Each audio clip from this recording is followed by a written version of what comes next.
Donc voici le corrigé vidéo donc de l'exercice 2 du brevet série professionnelle donc de juin 2016 en métropole. Donc on est toujours sur notre thème avec les trois familles qui louent, qui vont au bord de la mer. Donc j'ai laissé le texte en haut à gauche. L'exercice 2 lui porte sur un calcul donc d'une facture, et vous devez remplir 4 ou 5 cases, assez simple à remplir, mais on va procéder tranquillement. Ensuite vous avez deux questions 2 et 3 qui sont très simples, donc je vous laisse faire et tout de suite vous pouvez passer au corrigé. Donc le tableau se présente sous la forme de 4 grandes colonnes: article, quantité, prix unitaire et prix en euros. Donc ici vous avez article, quantité, prix unitaire, prix en euros. Vous avez 4 types d'articles: les maillots, casquettes, écharpes, drapeaux. Et dans chaque ligne il vous manque une information, sauf pour la ligne écharpe qui est déjà remplie. Une fois que vous aurez calculé le total, bien, on a une remise de 5% qu'on calcule et il vous restera en bas ici, dans la case jaune, le total net que va payer la famille. Donc on va remplir ligne par ligne. Alors il y a très peu de choses à rédiger. Alors première ligne, donc vous avez des maillots, il y a une quantité ici que 5, donc 5 maillots. Prix unitaire, c'est donc le prix d'un objet, c'est-à-dire qu'ici chaque maillot vaut 35 €, vous en avez 5, donc le prix ici en euros, eh bien c'est 5 fois 35. Alors 5 fois 35, ça fait donc 5 fois 30, 150, plus 25, qui nous fait 175. Donc ici vous avez un prix de 175. On ne met pas le symbole euro, il est indiqué en haut de la colonne, donc c'est pas utile. Si on veut répondre comme dans tous les autres résultats, on peut mettre ici ,00 pour coller à la présentation des chiffres qui sont indiqués dessous, des nombres plutôt. Deuxième ligne, des casquettes. Là vous avez la quantité, 8 casquettes. Par contre cette fois-ci, vous avez le prix total, c'est-à-dire le prix en euros des 8 casquettes, et on vous demande le prix de chaque casquette. Donc ici, eh bien, le calcul qu'on va mettre, c'est tout simplement le prix total 124 divisé par 8. Alors 124 n'est pas multiple de 8, donc on va tout de suite prendre une calculatrice. 124 divisé par 8, ça nous donne 15,5, donc chaque casquette vaut 15,50 €. Voilà, donc on écrit ici 15,5, donc chaque casquette vaut 15,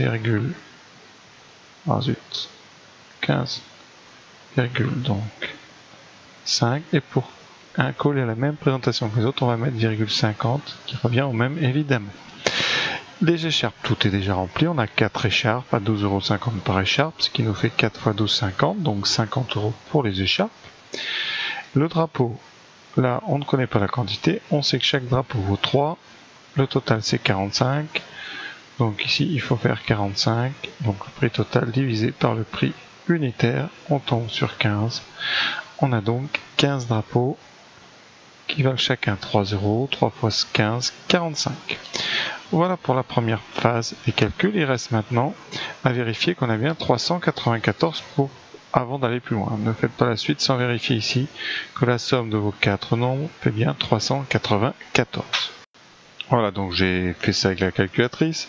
175 plus 124 plus 50 plus 45, ça donne bien 394. Donc pour l'instant on est bon sur notre montant total TTC. TTC qui signifie un toute taxe comprise. Ensuite, on a une remise de 5%. Donc il va falloir calculer 5% de 394. Alors pour faire 5% d'une quantité, on multiplie cette quantité par 0,05. C'est-à-dire qu'on fait 394 fois 5%. Et 5%, vous devez savoir que c'est 5 divisé par 100. Évidemment, on aura besoin d'une calculatrice. Pour ceux qui ont du mal avec ces multiplications par 5%, vous pouvez toujours utiliser la règle de 3, c'est-à-dire d'écrire que 394 représente 100% de l'objet, et vous cherchez combien représente 5. Et l'inconnu ici c'est ce x. Vous avez ici le fameux produit en croix, ou la règle de 3, qui va nous permettre de trouver x. On a donc 100x produit donc de la diagonale ici va être égal au produit de l'autre diagonale, c'est-à-dire 100x vaut 395 fois 5, et en divisant des deux côtés par 100, on trouve x qui vaut 394, pardon, j'ai mis 95, 94, voilà, fois 5, et on a ici la division par 100, ce qui fait qu'on retrouve bien le même calcul ici, qui donne à la machine simplement 394 fois 5 divisé par 100. Et on trouve 19,7 € de remise. Donc là, égale 19,7. Tout comme tout à l'heure, par cohérence, on écrit 70. Le calcul, eh bien, c'est tout simplement ce qu'on a fait tout à l'heure. 395 fois 5 divisé par 100.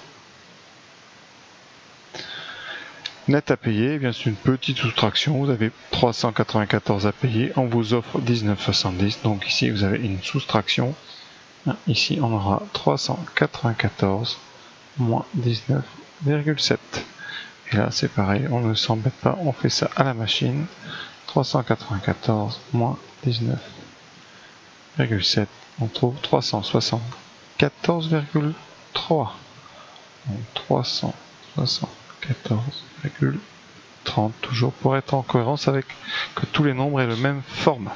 Ça c'est pas utile, vous ne serez pas sanctionné si vous écrivez 0,3 au lieu de 0,30. Donc voilà la première question. Maintenant on va passer à deux, c'est une petite question sur un tableur.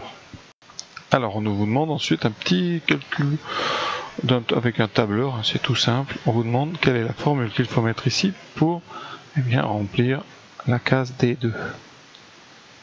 C'est donc la case que je surligne ici en jaune. Alors la case D2, c'est le total des articles, on connaît la quantité et on connaît le prix unitaire. On a vu tout à l'heure qu'il faut faire 5 fois 35.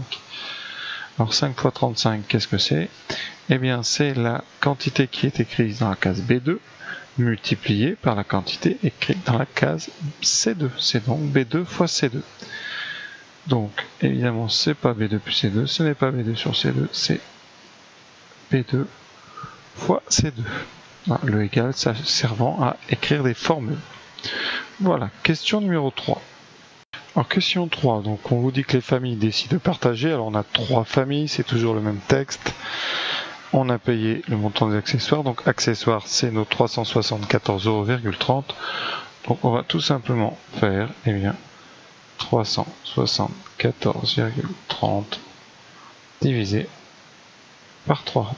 Comme d'habitude ça va nous donner à peu près 120, un peu plus.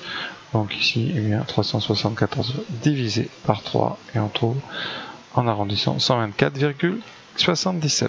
Donc à peu près 124,77 €